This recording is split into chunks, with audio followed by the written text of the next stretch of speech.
everybody, and welcome to the last Goddess Lounge, the 6th Goddess Lounge in the series.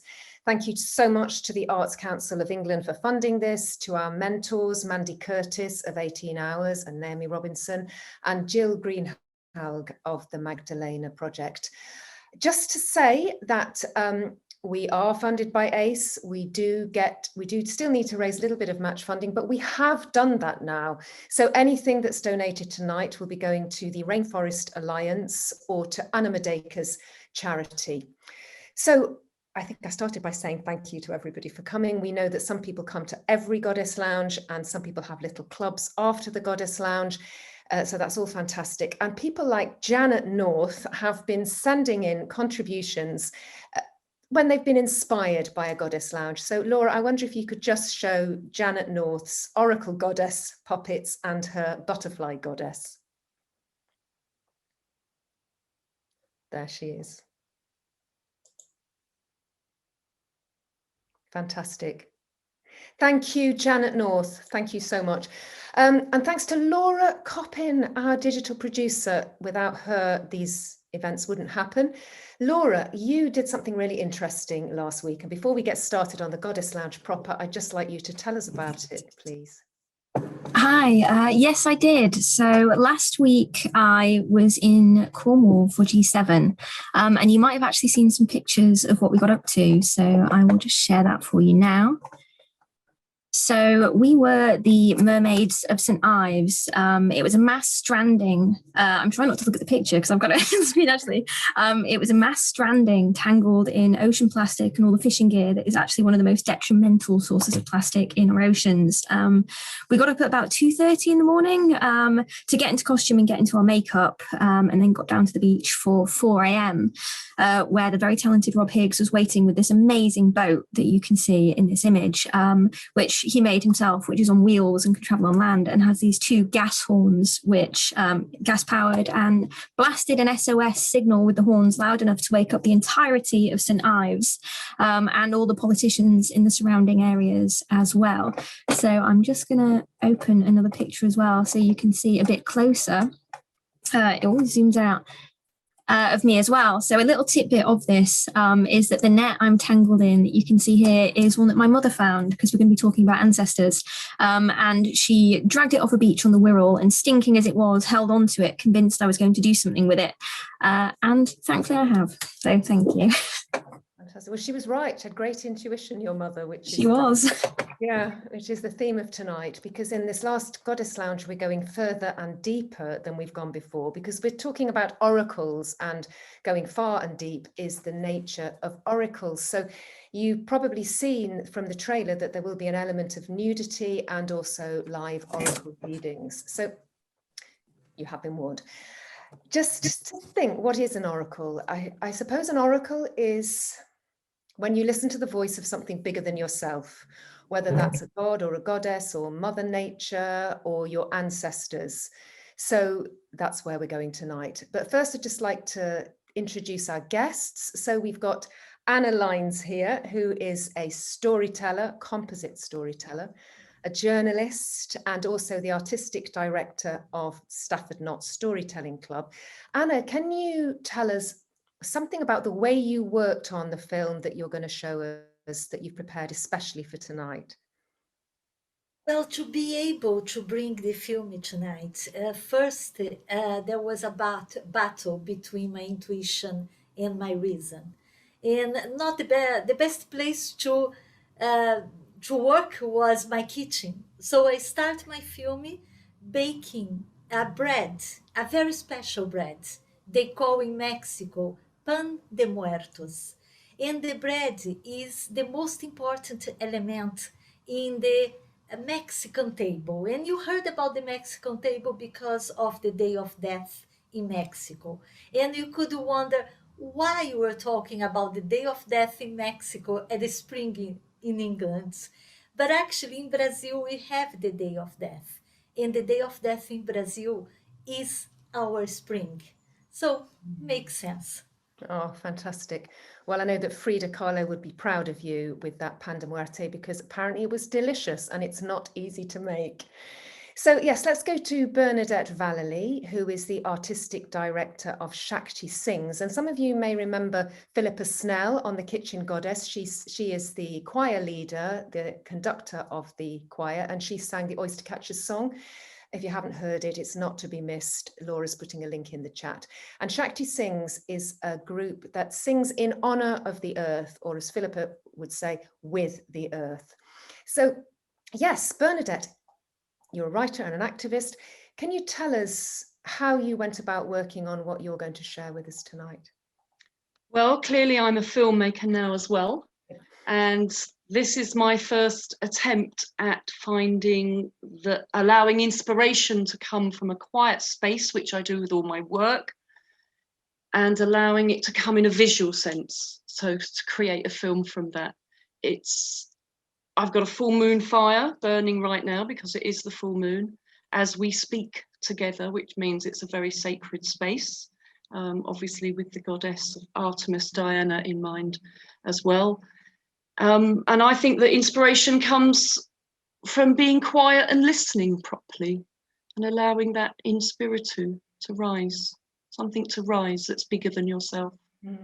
That's lovely. And yes, thank you for reminding us that it is the full strawberry moon tonight, which is why I've got the full strawberry moon here. So a very auspicious night to be dealing with oracles and goddesses, etc. So yes, thank you, Bernadette. Let's go to Livia Gaudencio now. She's a performer and a dramaturg, a mother of two. She's been an oraculist since she was 19 years old. And she's also the artistic director of a festival called O Levante, which means Rise Up, an international festival of women on stage. But she is, importantly for tonight, an activist fighting for the rights of indigenous people in Brazil. Livia, can you tell us something about why you created your piece, Eurocum, the Oracle of Marked Bodies, the premiere of the online version, which you're going to share with us tonight? Yeah, thank you very much, Santi. It's an honor to be here. When I start to work with Violeta Luna, the director of Eurocum, I want to talk about the scars, the invisible scars we carry on with us. So I went to my family to investigate. And then I find out I have two great-great-mothers from the both sides, from my father's family and my mother's. And then I went deep in that. And I start to be in touch with the struggle of the indigenous people in Brazil. And I realized they fight for the Mother Earth. And when the Mother Earth was violated by colonizers in the beginning of the history in Brazil, we have also the violation of the woman bodies. So that's why I linked the violation of the Mother Earth with the women's bodies. And then that's why I use Eurocum also, which is a plant.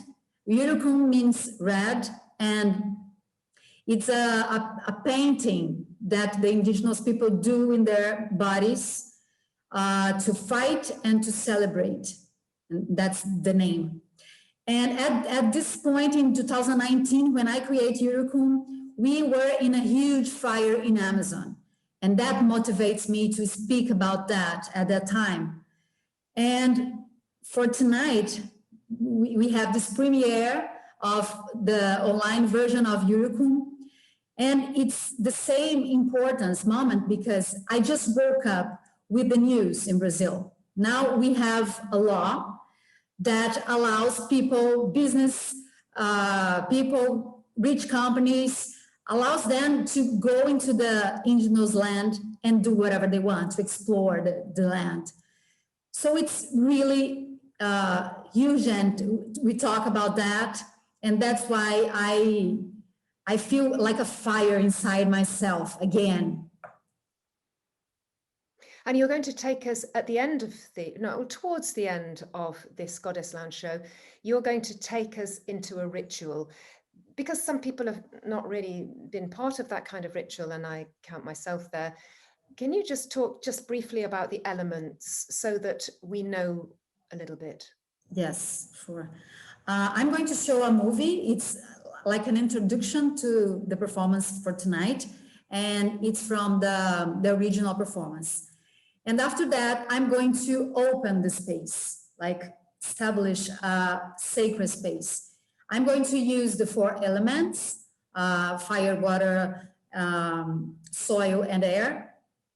And the 4 directions, like protecting the space with fire, south, north, east, west. And then I'm going to do a ritual, which I will ask you to be part of it. The ritual is about how can we overcome these wounds from the violation. So I would like to ask you, what violates your integrity?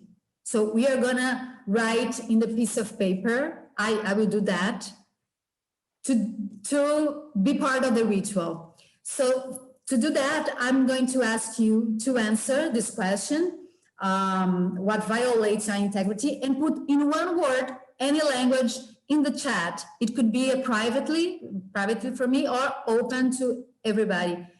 Can you give an example, Santi? Can you answer this question, please? Yes. So if I think of what violates me as myself, my small self, it's not being believed. I find that a violation. And then if I think that's disbelief is the word I'd choose, because it's disbelief that is really, what's the word, hampering us in doing something about climate change. It's disbelief, it's denial. So I would put disbelief. Okay, thank you. I wrote it down right here. I'm going to use that. I can see somebody else and a few people. Thank you very much. I'm going to note all these words to use. Thank you. Yes, and I know, Livia, when you first conceived of this idea, Urucum, you used seeds from the plant Urucum. You'll be using black earth. You're in Portugal at the moment, black earth in this ritual. But in my mind, I have also the idea of Urucum, the red seeds, and you being on fire with this particular issue, especially today. So it's many leveled, the ritual that you'll be doing. But generally, as you say, it's about the scars on a woman's body and the scars of the earth and how everything is connected. Yeah. And I know you did work with indigenous people, didn't you? A particular village, and Urucum is the Tupi word for this particular plant. Exactly. I use Urucum, and the red is part of the aesthetic of the performance. But for now, I'm going to use the soil, because for me, both has the meaning of belonging. Yes, great. Thank you. Well, I'm going to be, I suppose you could call storytelling a kind of oracular format, if you like. Quite often, it's Anna, I think, who describes, you get goosebumps and you think, I have to tell that story. So if you listen to a story tonight and you get goosebumps, you think, I have to tell that story. And the story that I'm going to tell tonight is based on the myth of Apollo. Apollo slew the Pythic oracle, which was the snake underneath the earth in Delphi, which the Greeks considered the navel of Greece. Now this snake, whether it existed or not, I don't know, but is obviously a symbol for the spiraling energies of the earth. And as Livia said, the earth is mirrored by the spiraling energies within each of us. Anyway, he killed that python and he took the name of the oracle god, rather than goddess, on himself. And this is a dreaming of Apollo on the streets of London, now a woman, telling anybody that he can about the seeress Cassandra. So if you could show that film, thank you, Laura.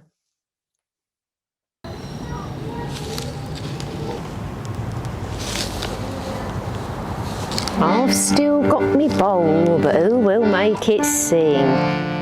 It's a rust bucket, but every gardener needs somewhere to put their seeds. Same thing happened to me as to this bowl. 3,000 years I've walked the world, from Ilium to Ilford, Carthage to Canning Town, from Syracuse to Stratford, Apollo's been around.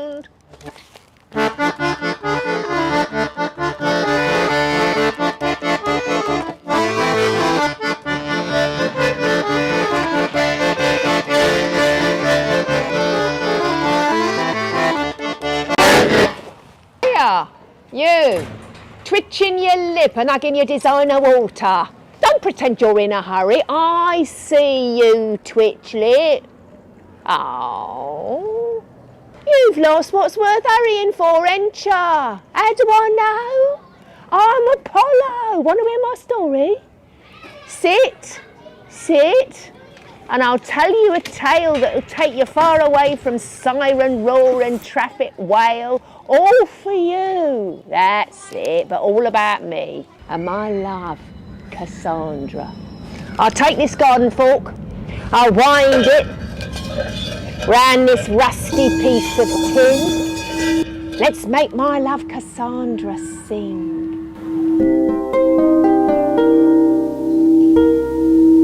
Our golden palace shimmers in the heat. Around the palace streets, the scent of rose, burning black olive stones. Beyond the streets, the walls of Troy, solid bricks of stone and clay. And beyond the walls, the hill of Apollo. I'm his priestess. Every day I tend his garden. From root to shoot, bud to fruit, these plants are my children. Apollo is their father. Every evening I watch him taking his chariot of the sun down into the sea, and all night, light fills my dreams. Cassandra's love brought forth so much love in me, only she could cure it. I strapped on the sandals of the sun and went to find her. She was knee-deep in soil, always nurturing, root to shoot, bud to fruit. I bought payment for my cure, this bowl. Back then, twitch lip, it was lined with silver and plated with gold. Pour your water in. Let's make a libation to love, yours and mine.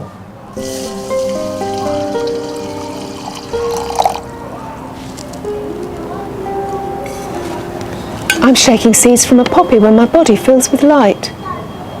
Apollo? He bows and gives me this bowl. With one hand I touched his hip and with the other I poured water over his golden tresses, down my black curls, down the buds of our eyes, the petals of our lips. It trickled down the muscles in his body like rain down the veins of a leaf. I pressed close, greedy for the light inside him. The golden bowl sounds as we hit the soft ground. But nothing prepared me for Cassandra.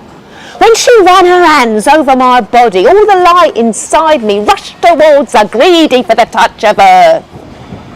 We went far out, far as the vibrations of this golden bowl, too far. I forgot I was God, she was human. I came to, and evening shadows hid the laurels. I felt a pulse in my neck, hot and cold, running through my body. As a god, you have to understand, twitch lip, I used to feel the turning of the planets, but these new human sensations were different. I could smell every herb in Cassandra's garden. What a wonder! All I ever wanted warms my back. Apollo. The sunlight is red against the marble of the temple wall. The red turns to drops of blood. I see a soldier, bronze armour, raping me against that very wall.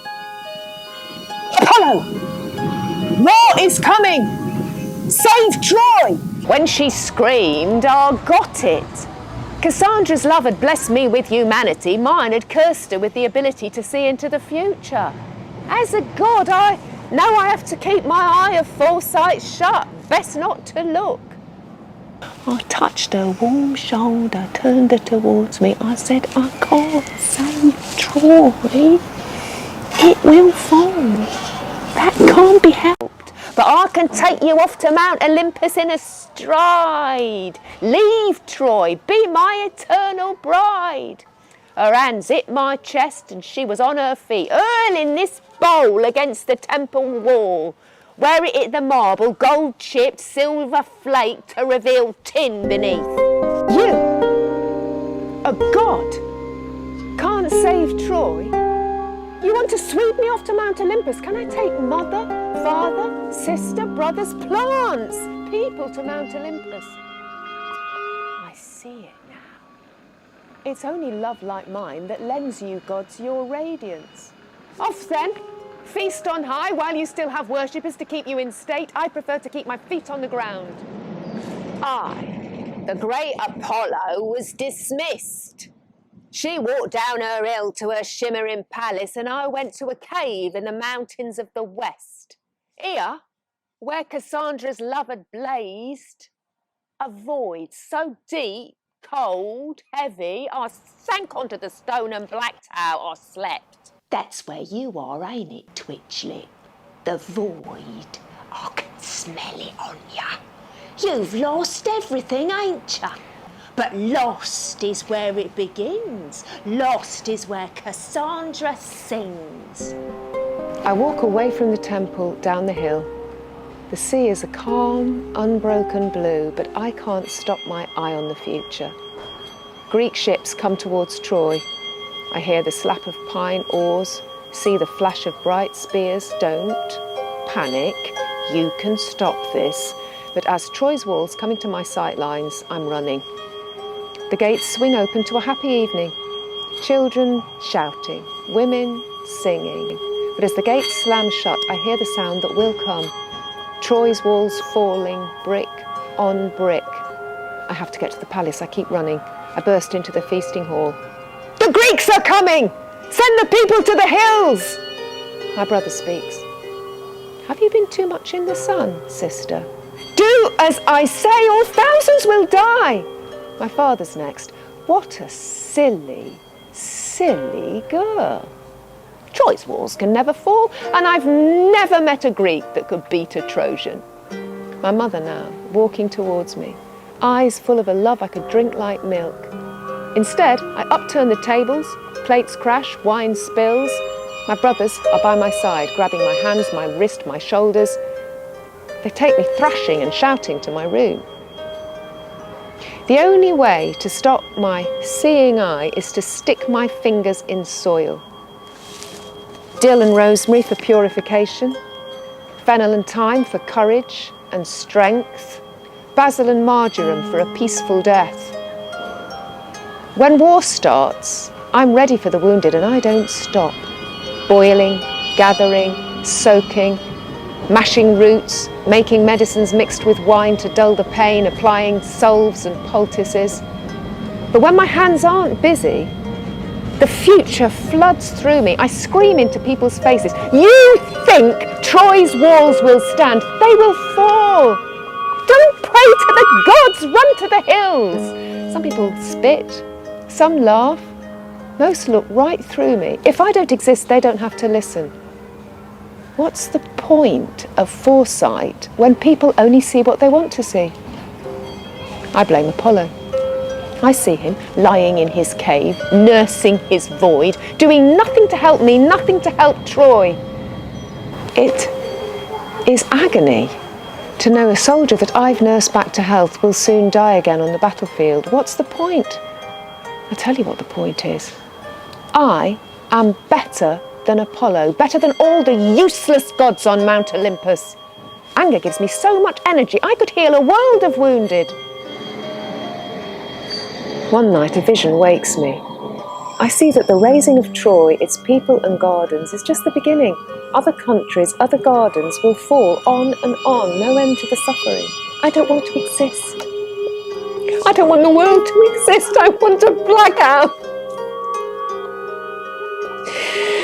This must be how Apollo feels. I've got a void, down, down. All I ever wanted was Apollo. How can I fill the void I made with light? Sunrise, I get an answer. I fill this bowl with water and I call out to Apollo, shine! I speak to the plants just like I used to, from root to shoot, bud to fruit. You are our children. By midday, my fingers are flooded with sunlight. Now I can tend the injured. Every single soldier is Apollo. I call them back to life. I keep on calling because every call makes light flood through me. I see Apollo sleeping cold in his cave, but that call, it takes me through my brothers dying one by Greek swords, my sisters being carried off as booty and me carried with them. With my last breath, I keep on calling, Apollo! Wake up!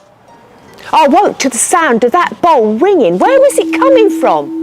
I strapped on the sandals of the sun and went to find it, tracked it back to Troy, over a charred brick, a child's shoe, a broken arrow. It was coming from Cassandra's herb garden.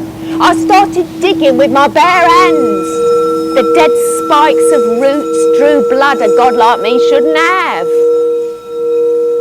I dug until I found it. This bowl, lined with silver, plated with gold, was full of seeds. With these seeds, I will get back what I lost. With these seeds, I'll make Cassandra bloom again. And I start building temples of laurel trees, beehive, bird song, all for Cassandra. I travelled the world from Ilium to Ilford, Carthage to Canning Town, from Syracuse to Stratford, Twitchlip, Stratford East. Apollo's been around. Since my Cassandra died, the gulls picking her bones. There've been others whose seeing eye was open, whose mouths refused to shut. Joan of Arc, Rosa Parks. These days it's Greta, but people only believe what they want to believe. It only works, that philosophy, Twitchlip, in the short term. But what about you? Want to play the long game? Here, take these seeds. There's a patch of soil beyond the station there. Plant them, good for the bees. That's my girl. Thank you. See ya. I've still got my bowl. But who will make it sing? Cassandra? Cassandra.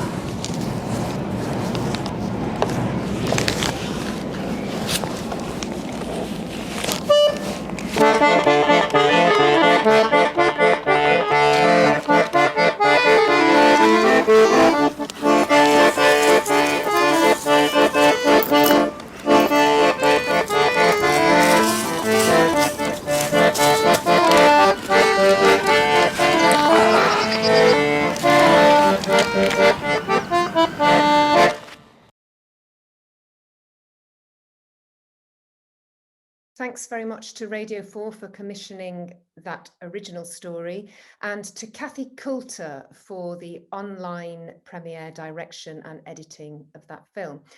I'd like to go to Bernadette Vallely now, because I see Bernadette as a Cassandra reborn. She's grounded, informed and determined to have a positive outcome with all her activism. And Bernadette, you've won many accolades for your local and international action, for scientific studies and industry exposés, and under your leadership and direction, the charity, the Save the World Club, won the Queen's Award for Voluntary Service, which included getting 15,000 children to clean up graffiti by installing permanent mosaic art. And you were also awarded the United Nations highest environmental honour as a UN Global 500 laureate for your work with women's organisations and also environmental action groups. But your latest book, we've talked about quite a lot on the Goddess Lounge, is Your Planet Needs You. Can you tell us a little bit more about that, Bernadette, this book? Thank you, Xanthi, and for the opportunity of being here. The book is coming out on the 4th of August in paperback form. It's an environmental guide to action. It includes 500 positive things that you can do to help you live environmentally and ethically. But it's not the first book you've written, is it? I've probably written about a dozen books and reports. All the time they say kind of the same thing. The earth is precious. Look here, you haven't noticed, this is degrading or this is dangerous. The earth is important. Keep it safe and healthy. Basically, that's what all my work is about, is somehow bringing awe and majesty and respect to the earth. Yes. And you know, your work is generally, as I've said, it's rigorous, it's practical, it's down to earth. But tonight we're really privileged because we're actually going to go behind the scenes, because I know you often work in an oracular way. You channel the energies, you listen very carefully to what you need to do next. And so this film really is about the motivation for the life you live and the work you do. So thanks very much for it, Bernadette. And could we show the film, Laura? Thank you.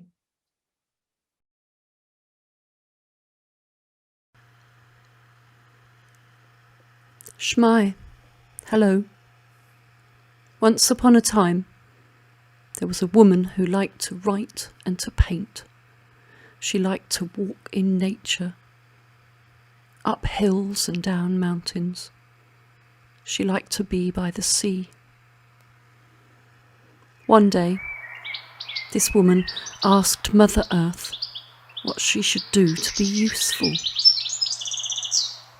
She sat down in the long grass and listened. And this is what she heard.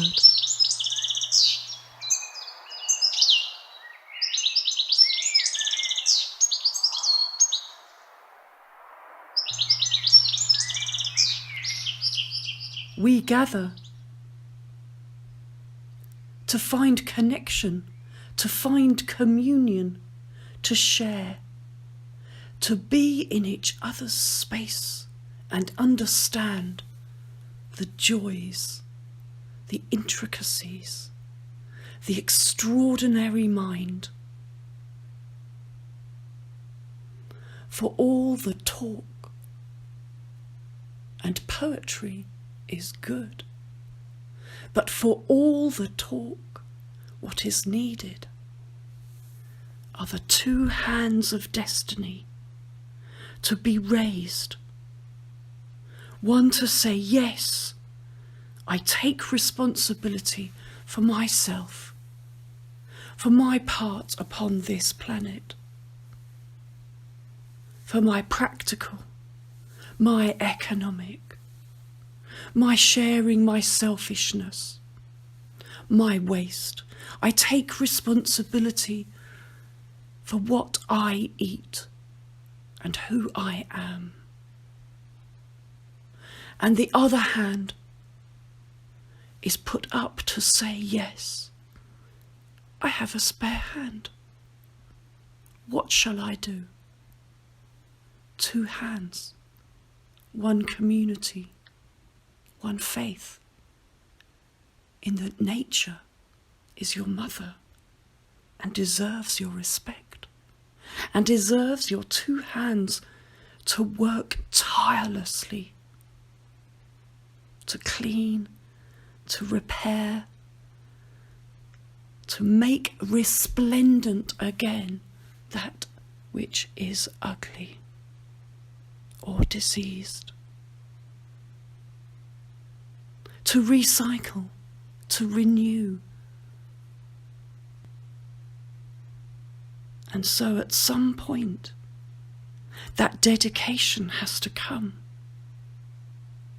That stepping across the threshold from the intellect and the joy of words to the meaning of the deeds of the hand.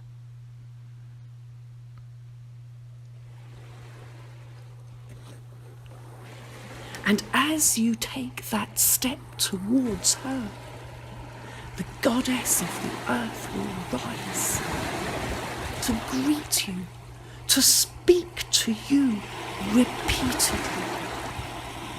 to remind you of your place, where to be, where your soul will be fulfilled.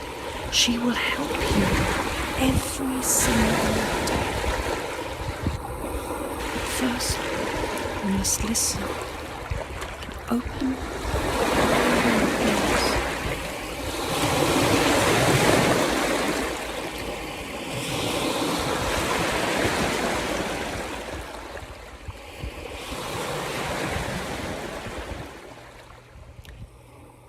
Don't let fear take over. Don't wallow in the devastation that you see around you. For every great civilization has raised itself and fallen. That is the nature of things. And nature will survive. Somehow, nature readjusts and forms itself as life wherever it can find. But the pollution of humankind is dangerous,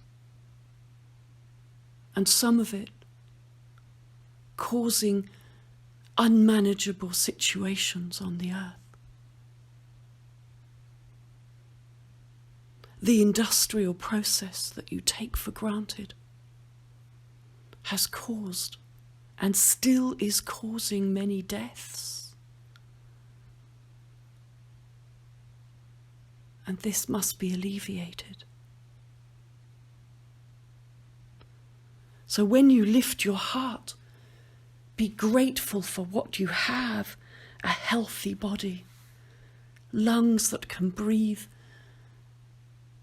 a heart that beats and pounds as it needs, legs that can take you places, and eyes that can see the beauty of nature that surrounds you.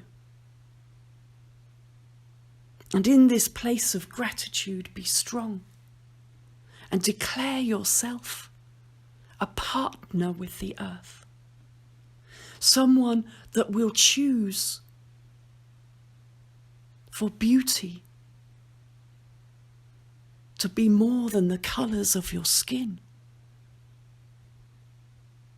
and mascara and lipstick, and instead the flowering of your heart and the understanding from the place of your heart where you live and how to establish pure growth and beautiful openness.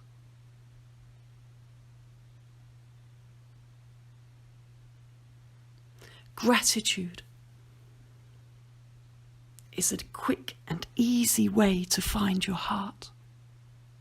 And gratitude for what you have and what you eat and what you feel is worth the practice for any woman or man.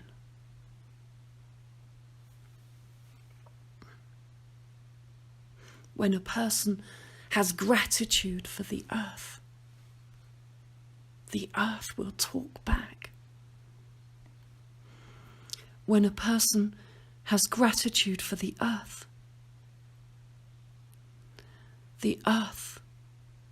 will respond and pulse and energize herself until you hear her voice.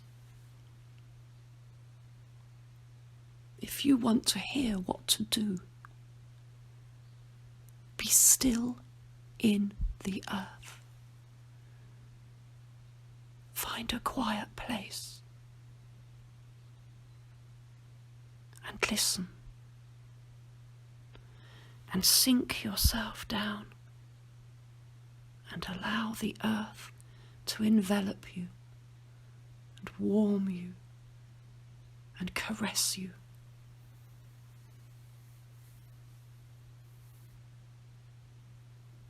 And in this place of purity,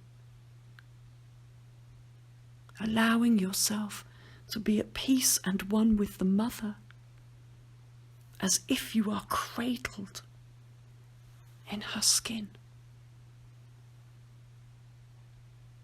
You will remember how to hear her voice and her instructions and her pulse, and that feeling and knowing of what to do will arise.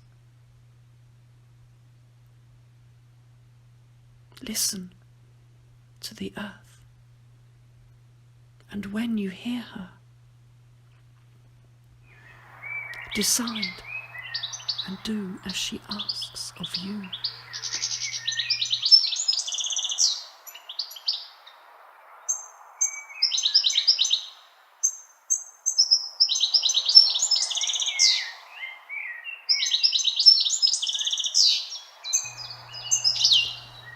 The earth is the greatest healer that you will ever find. I defy you to go into the ocean and not feel better. Wild swimming in a river. To brace your heart and pull you back into your body and the existence that you deserve right now.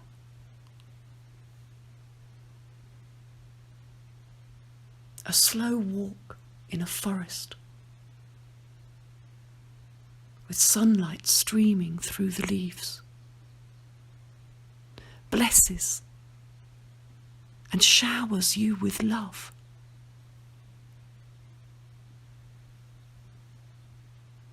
While the scientists decide on how to measure such an important form of healing,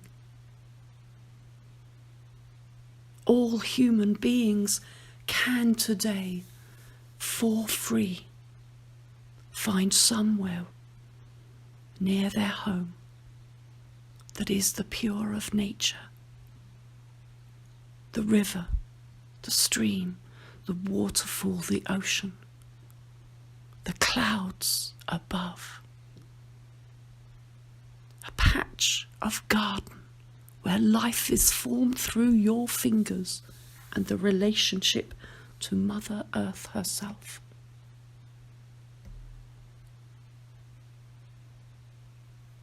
A human animal or bird that you have formed an attachment and communicate with. All these are forms of healing for your body and soul. A walk in your park, a walk up a hill or mountain, the exhilaration of reaching the edge, the power of getting somewhere under your own steam.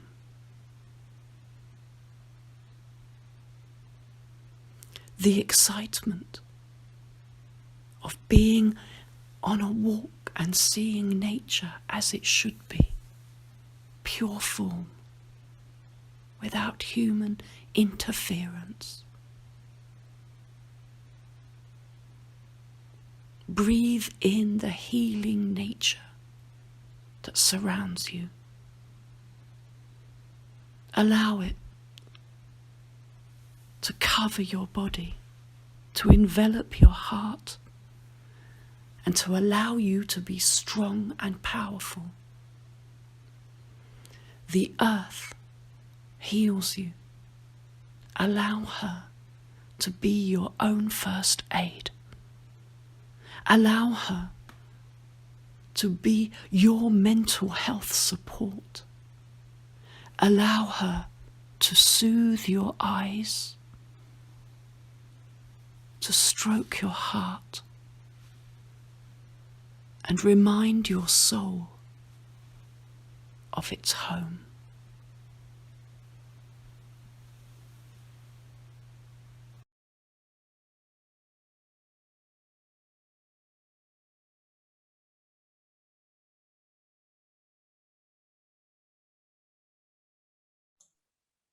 Thank you, Bernadette.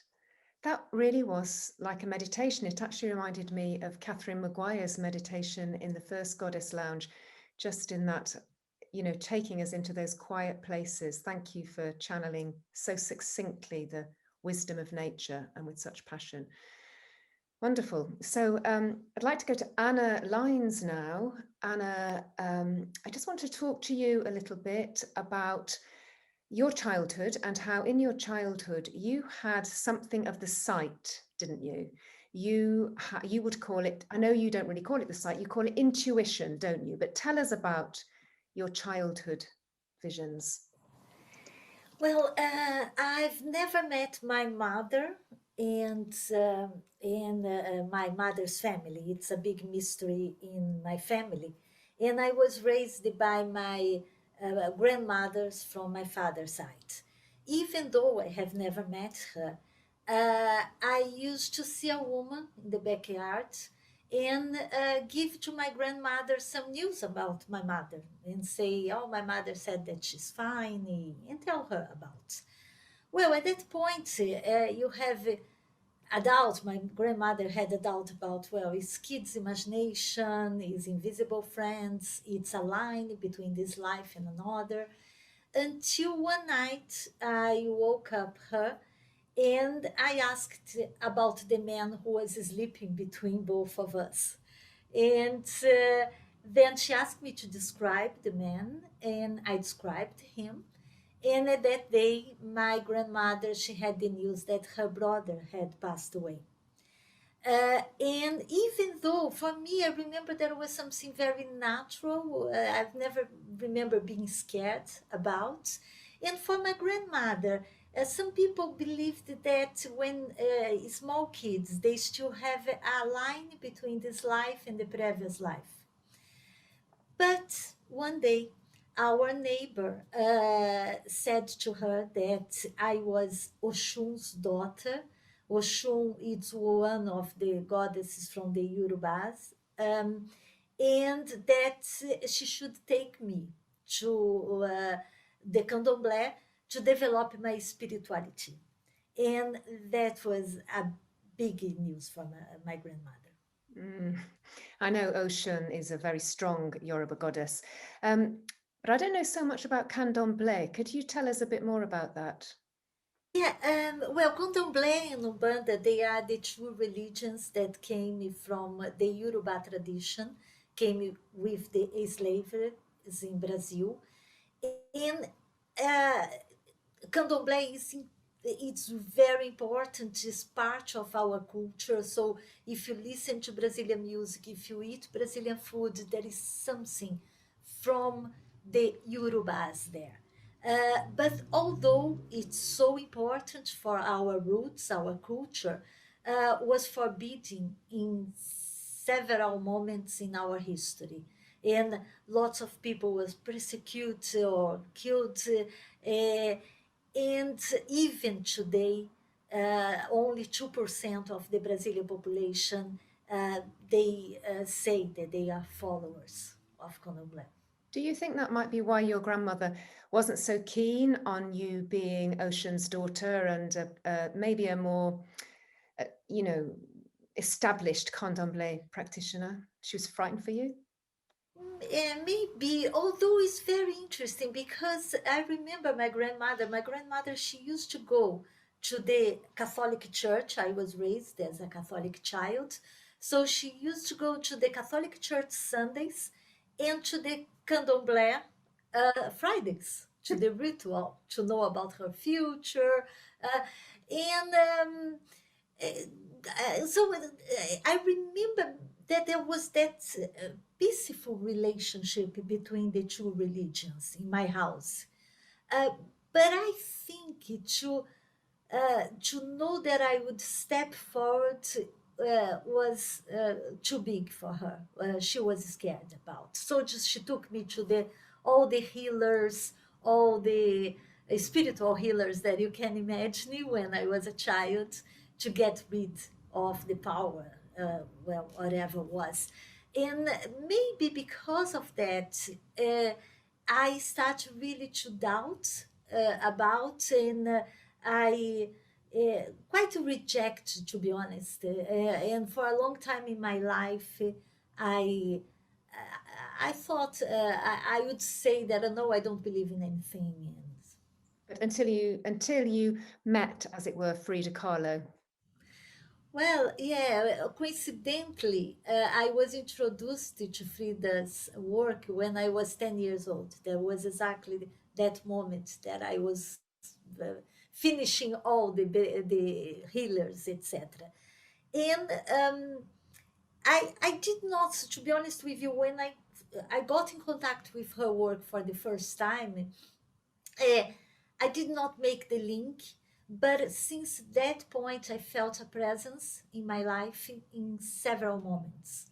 And all the time in my history, when I was passing through some moments, I felt her presence and I quite rely on her. But, and then I tried to explain as an intellectual thing, because she was a communist, she was an activist, she was a feminist. So I always trying to explain in a different way until I almost was called to tell her story. Yes, I know it was a series of synchronicities we've not got time to go into for how you got to work on Frida. But it is extraordinary, isn't it, that a woman, an ordinary woman, a communist, obviously an extraordinary woman, has become an icon, almost a goddess in herself. And it just makes you think that you can't suppress that goddess energy. It's going to find a form. I always think of Lady Diana or Lady Di. And when she died, you had the outpouring of flowers coming out of Hyde Park. And it was this massive feminine kind of grief and love, not just feminine, but human vessel that had been found for this suppressed emotion, as it were. Would you say that Frida Kahlo is the incarnation of everything you love? Is that why she's got such an effect on your life? You think so? Great. Well, let's just see your film, Anna. Thank you.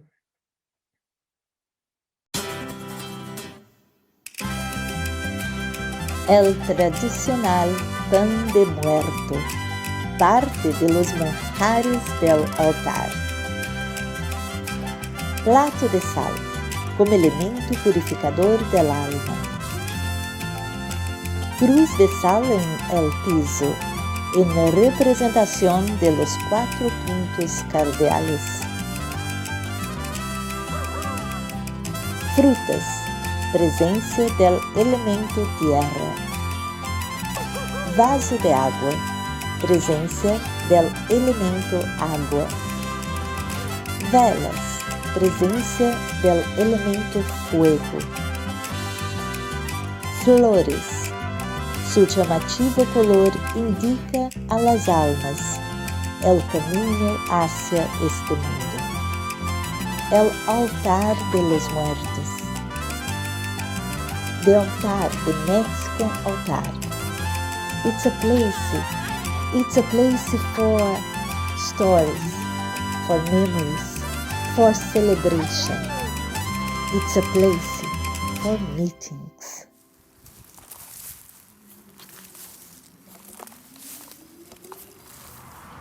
When I met Frida Kahlo for the first time, I was around 10 years old. And Frida taught me that all the scars, the wrinkles, the lines on our body are indeed our storytelling map. At that time, I had only 2 scars on my body. One at the back of my ear, on the back of my ear that even today bother me because it's part of the mystery of my existence. The other one on my right toe. It was Christmas Eve, and my grandmother's vase fell on my toe. Blood all over the place, and that Christmas Eve I spent in the hospital. Frida told me that she was born in 1907, and she was red to life. There was not a single girl as red as Frida. She had the best of her German father. She was intelligent, she was obstinate, she was perfectionist.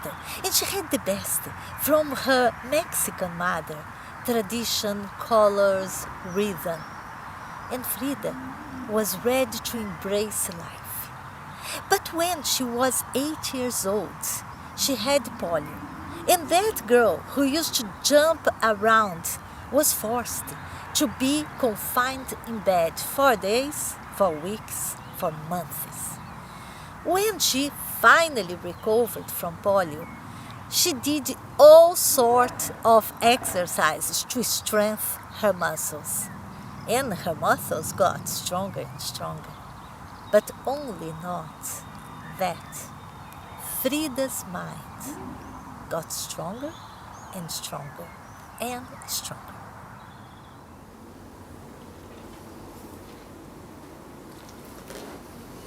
When Frida was 14 years old, she was one of the first girls to pass at the exame for the Escola Preparatória Nacional, Mexican top school. At that time, she wanted to be a doctor. She was interested in biology, anatomy. She was part of the most vibrant group of friends. They called themselves Los Cachuchas. Lots of important things happened to Frida Kahlo at the Escola Preparatória Nacional. Well, one of the most important was to see him for the first time. It was there that she saw Diego Rivera, the famous artist. He was painting a mural on the wall of her school. And at the first time that she saw him, she knew that they were destined to each other. But this is another story, because at that time she was in love to Alejandro Gomes, her first boyfriend and the leader of the group Los Cachuchas. And it was with Alejandro that one day Frida was traveling back home, and was then that accident changed her life forever.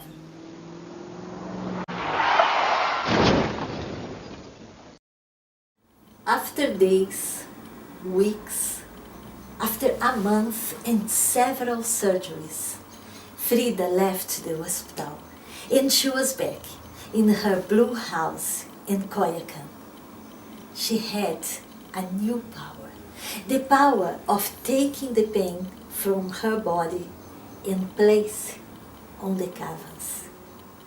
Frida no longer wanted to be a doctor. She had discovered painting. Through her work, Frida invited us to the Blue House in Coyoacán. She introduces her parents, her family, her lovers. She tells us about her political view, about her struggles, about her suffering.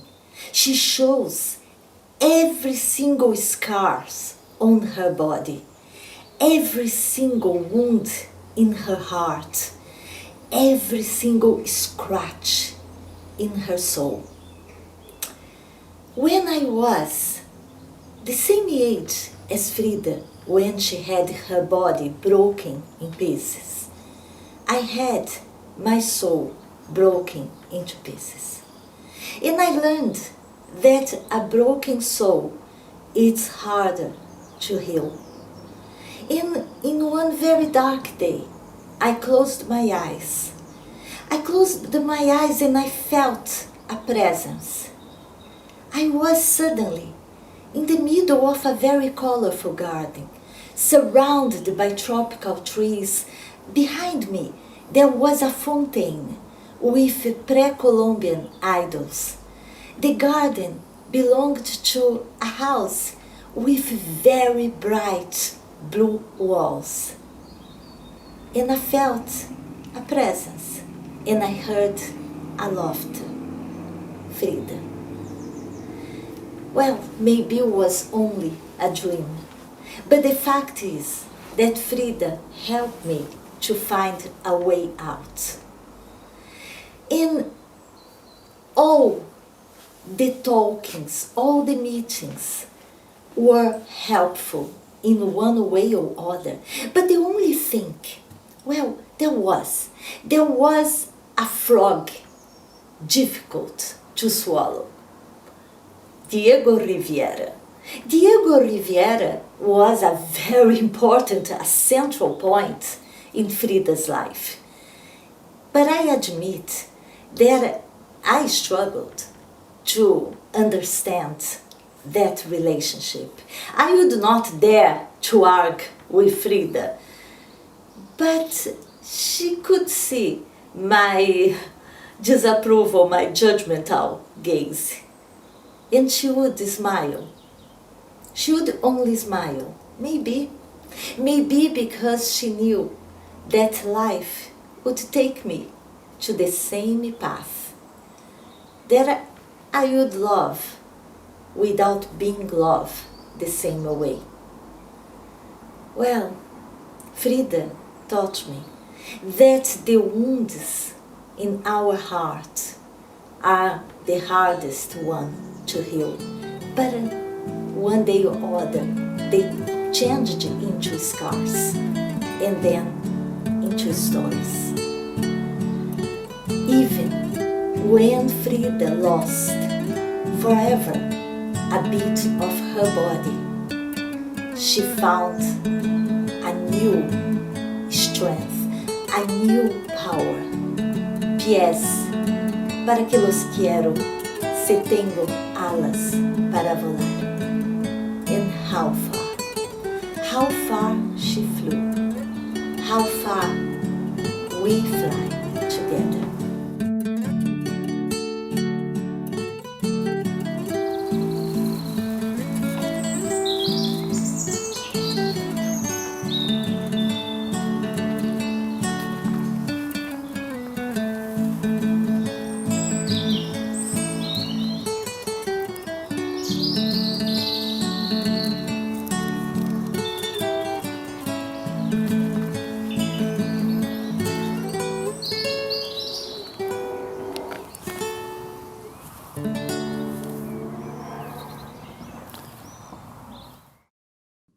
Oh, thank you, Anna. I love that line that she takes the pain of her inside her body, or the scars inside her body, and puts it on the canvas.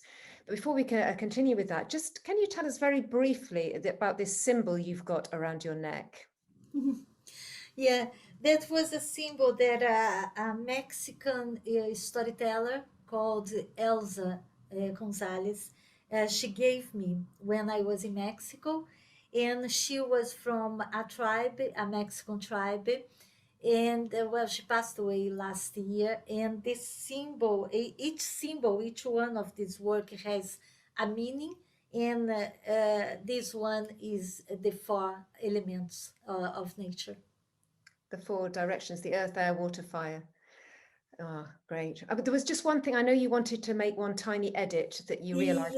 Yes, because I did not see the film for insecurity reasons. And then I saw the film and I made a mistake. I think to tell a real life story is such a responsibility. And I've been telling Frida for 6 years now.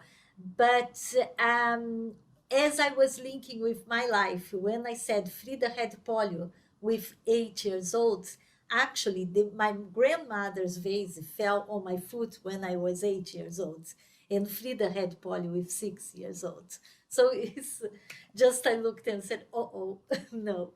I know these things, everyone wants to be precise. That's excellent. Yes, thank you. Well, we're going to go now in a second to Livia's ritual, where she's going to take the scars, our scars of what violates us, and put them on the canvas of the earth. And then after that, we'll come back together. But just for now, let's go to Livia Gaudencio and Uruguay, the Oracle of Marked Bodies. When a land is invaded, the male warriors go to the front. What about the women? Women suffer the losses. Women have their bodies invaded. Women carrying the womb, the invader's child. Women live with the scars on their bodies. Women tell the story so that memory becomes a shield. Not to speak of these marks is to silence history, memory, and the screams, is to hinder the healing and resignification of a pain that is ancestral. If we could make visible in our bodies the ancestral scars they carry, how and where would they be? Urucum originates from the transliterated Tupi language, Urucu, which means red. Blood, life, death, life, blood. How to turn our collective trauma into new goddesses archetypes to empower us. Earth is body. Raped body is open, wound bleeding, from generation to generation. For this, every meeting is an opportunity for healing. Let's do like our ancestors by consulting the oracle. What does violence heal? How to get us out of this violence? Eu estou presente. Eu habito esta terra e este corpo. Eu me conecto às forças da natureza. Eu acesso o divino dentro de nós. Eu coloco minha consciência a serviço dessa comunicação. Eu invoco guias de proteção, deuses e deusas.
now,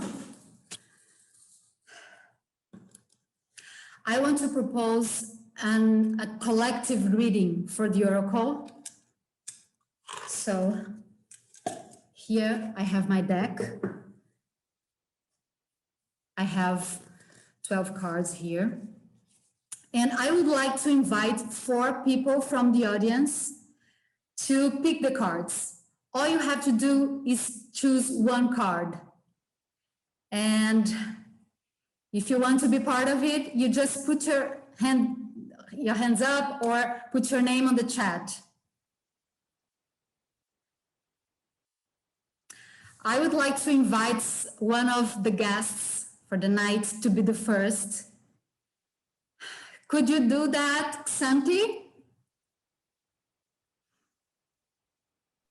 I'd be delighted, but I can see that Jill Greenhalgh has said yes, she would like to. Elizabeth Lovely was actually first, followed by Jill. Yeah. So do we have 4 people from the audience? Benjamin? Yes, we do. Good. So yeah, let's do that. Hi, Elizabeth. Hello. Look, we are going to ask the oracle. It's a question for everybody. So the question is, how can we overcome the wounds? So I'm going to point the cards one by one, like this, very slowly. And then when you feel connected to that card, when you feel it's the one you want to choose, just say that to me. And don't be rushed. We can go to the end and go back, okay? Just be sure about the card. So let's start.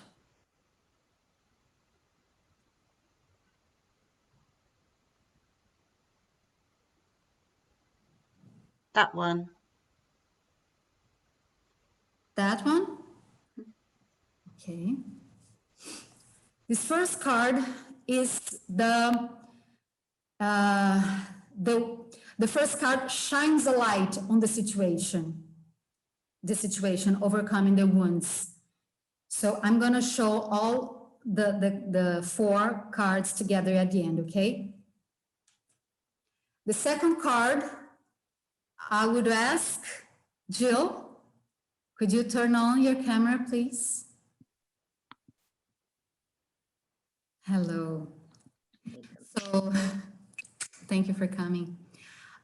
So the same thing, I'm going to point it very slow and then you tell me which is the one. Let's start from here.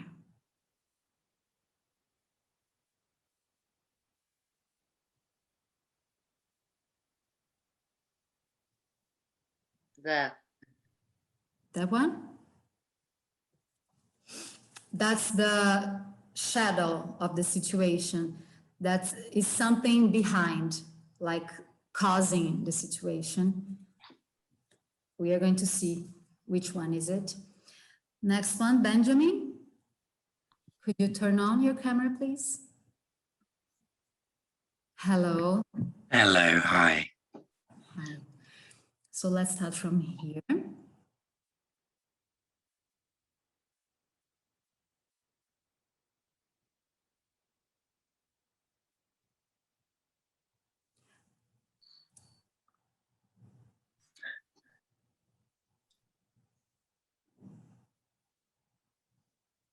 This one.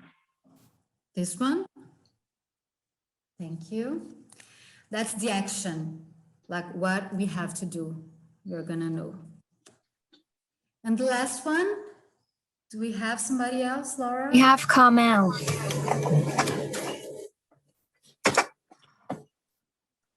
So, where are you?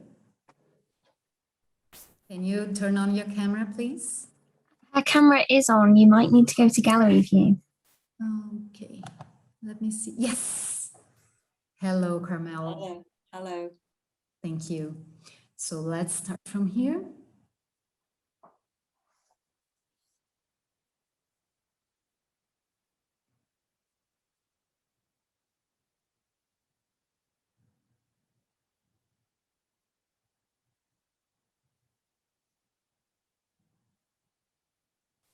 That one. That one? Thank you. That's the knowledge we have to take from the situation. So we have the light of the situation, like the focus about it, instinct. Oh, let me just see my camera. Yes, here. So we have to look for our instinct. For me, this archetype, it's about, we have kind of have a step back. We have to think about why we are here. What's the meaning to be alive in this planet? What it's all about? And we know what we have to do. We know who we are. I think it's like Bernadette said in the video, if you go to the nature and be just quiet, hearing your inner voice, hearing the sound of nature, you're gonna have some insight, because we have this connection, and this connection is through our instinct. Our instinct is very powerful. So let's put the focus on the instinct to overcome the wounds. But what is the shadow? What is behind that? Responsibility.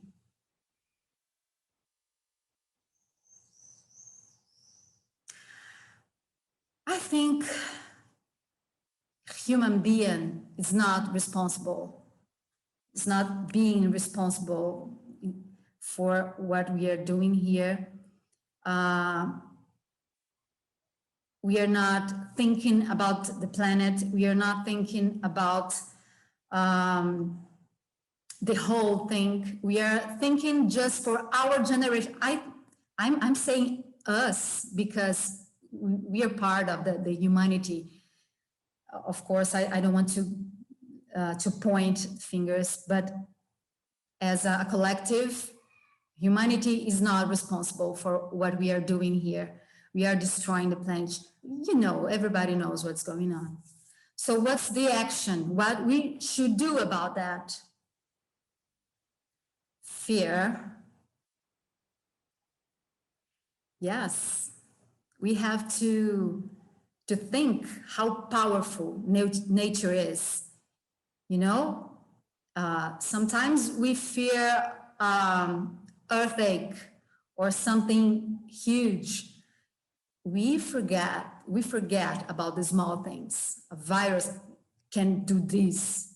You know, we have to fear the nature. We have to fear what we are doing here. We have to feel less powerful than you think we are. And the knowledge, what we can learn from all the situation. Justice. You know, if you plant apples, you're gonna take apples from the tree. So whatever we are spreading around the world, we are gonna to take it back. So it's just justice. That's a nature law, a natural law. I think that's it for this question. I'm going to show all of these cards. So we have to focus on our instinct, because we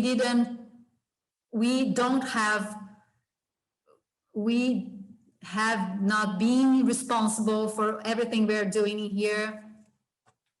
And we have to fear the consequences.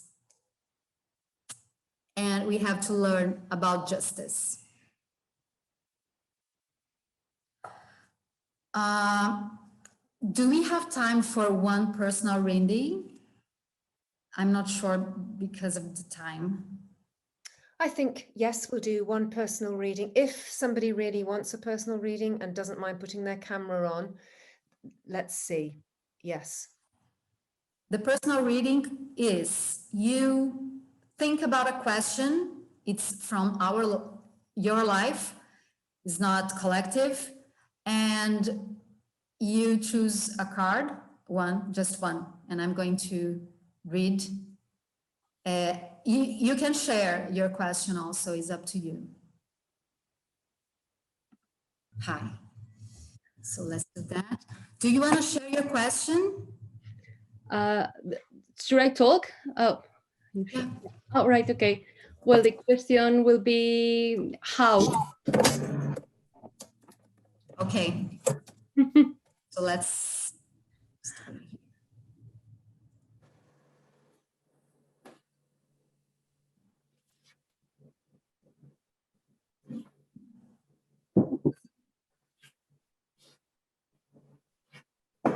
That. Yeah. Last one? Yeah. Responsibility again. Okay. I hope it helped you. So I'm going to, I don't want to talk a lot about responsibility because you don't say too much about your question and we just talk about that, but I hope it makes sense for you. I'm going to close the space and then we're finished. Very much.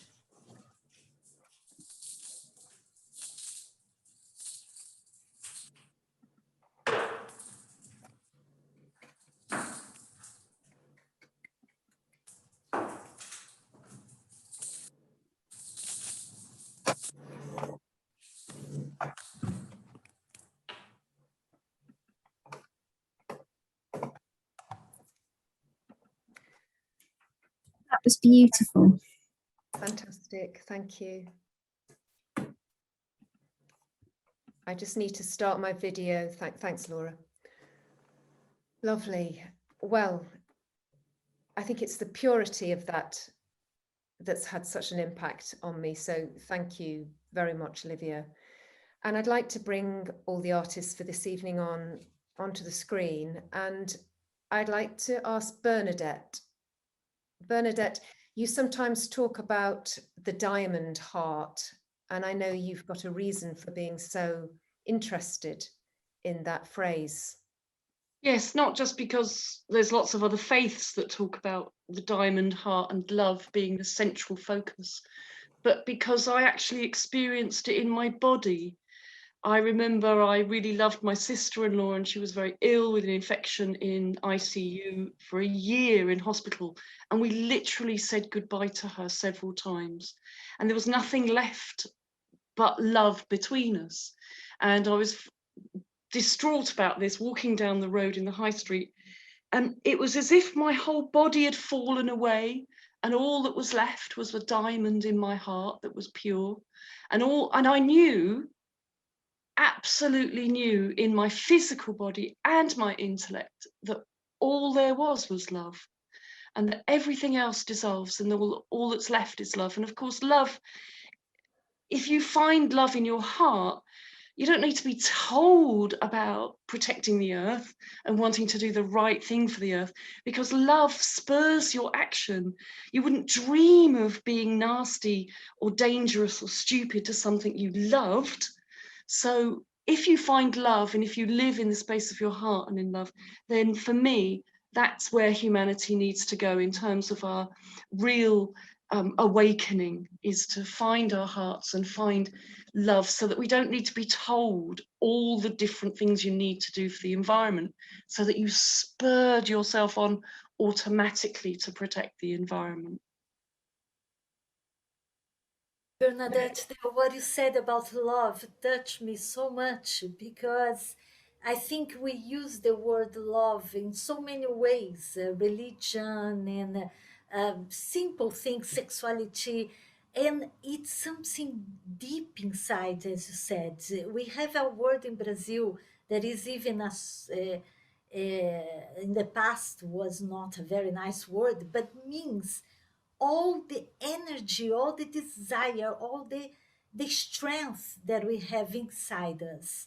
And when all of this is light up, and maybe it's this that you're describing, love, then we are so powerful. And thank you so much for sharing that.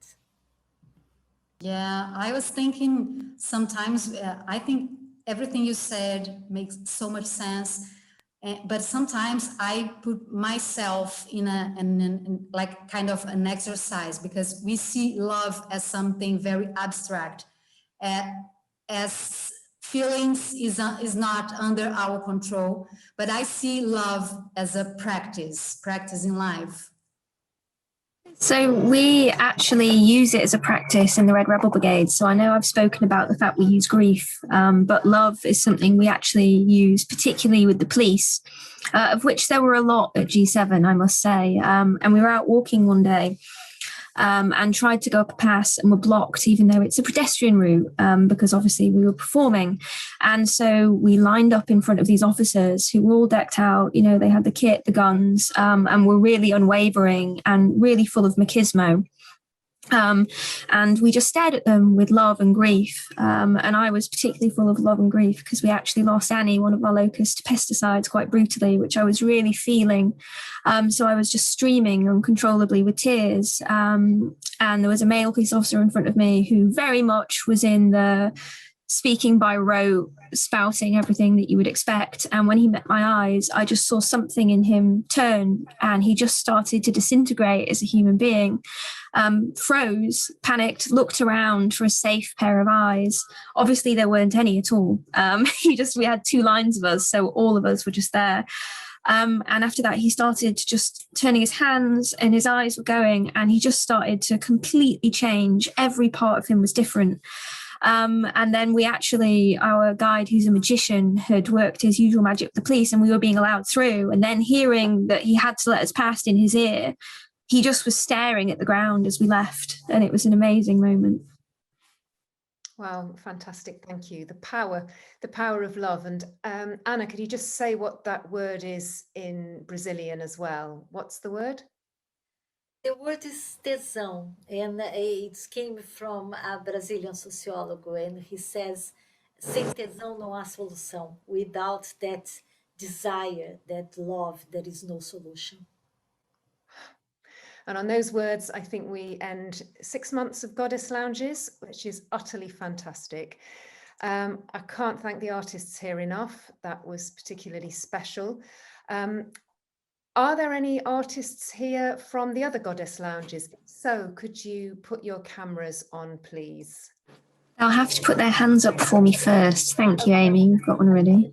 These are mentors. I know that Jill Greenhalgh is here, who just gave me so many hours of inspiration, not just with her daughter workshop, but walking and walking and walking in the countryside in Wales. So I know Jill's here. I know Mandy's here, Mandy Curtis of 18 Hours.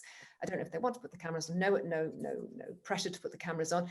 Mandy has come to every Goddess Lounge, is always there instantly when I text with a problem. At every problem, she just replies straight away with words of incredible wisdom. Can't thank you enough, Mandy.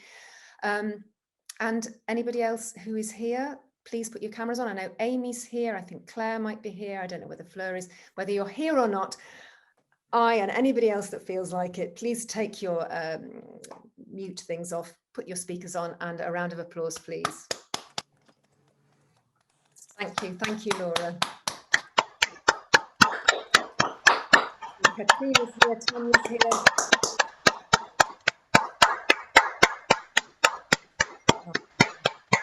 Yes, hello everybody, I can see you now. Oh, thank you so much, Tanya. Yes, you've been here every step of the way. Katrina, your festival, Singing Our Place, is the utter inspiration. It's not without women like this here to inspire, this idea would never have come about. So huge thanks to everybody. Livia did I noticed there were some people there that wanted a personal reading and we didn't have chance for it. Livia has kindly said that if you want to contact her, you can, and she will give you a reading. Is that correct, Livia? Yeah. So kind of you, so kind of, probably quite brief, because I think it's a bit too much to reopen the space and everything. But if you don't mind staying till the end of the credits, and then I won't read them all out now, but please just look at all the names of the amazing artists on every Goddess Lounge that will come up after the credits. And if you have time to put anything in the survey that we'll send out afterwards, that Laura, who tirelessly puts all this stuff up onto YouTube, edits it, makes it perfect. I think we have to give a special round of applause to Laura. Yeah. Thank you. But I think I'm going to step in here because I think we all need to give a massive round of applause to Xanthe for bringing this whole 6 months together and making all of this happen. As you say, Laura, thank you very much. It's been an honor and a privilege, which is your mantra, an honor and a privilege. I was literally about to say that as well. I know each other so well. It's been such a journey, and such a journey with the audience. Thank you for your patience in us not being able to see you for Zoom. I know that caused quite a bit of pain at the beginning. And I know you understand that because of the webinar format, we haven't been able to put the cameras on, but thank you for the community. Thank you especially to everybody who made Bridget's crosses, and to Janet North, who just keeps sending me fantastic, inspired things, and to all the groups that meet, Tanya's group that meet in autumn when we're in spring. And I know there's a group in Cambridge that meet after the Goddess Lounges. I need to shut up now, formally close it. Thank you so much, everybody. Thank you, everyone. Thank you. Thank Amazing. you. Amazing. Thanks, Xanthe. You're wonderful.